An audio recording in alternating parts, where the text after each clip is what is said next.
Katika familia ya mzee Victor William na mke wake Denise William walibarikiwa kupata mtoto ambaye amekuja kuwa nyota kabisa katika ulimwengu wa soka kwa hivi sasa. Hapa namzungumzia Jude Victor William Bellingham. Tarehe 29 Juni mwaka 2003 katika mji wa Stourbridge pale mjini Uingereza aliweza kuzaliwa.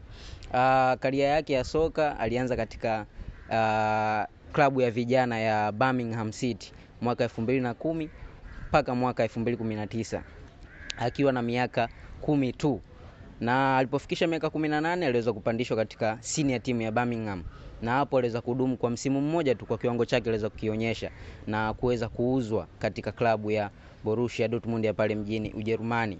Na kwa timu hiyo aliweza kucheza katika misimu mitatu kuanzia mwaka 2020 mpaka 2023 kwa mafanikio makubwa sana.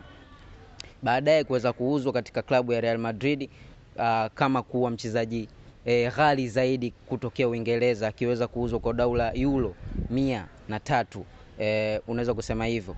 Na pia kwa msimu wake wa kwanza pale Real Madrid aliweza kuhusika katika mabao 23 na kutoa assist 13, akiwa kama mshambuliaji kiongozi katika klabu hiyo ya Real Madrid, akiweza kuisaidia timu yake kushinda kombe la mfalme ama Copa del Rey, La Liga pamoja na UEFA Champions League. Huyu unaweza kumuita Jude William Victor Bellingham. Pia vile vile katika klabu yake ama timu yake ya taifa aliweza kuapia katika michezo 42 na kufunga mabao 6. King Jude Zinedine Bellingham.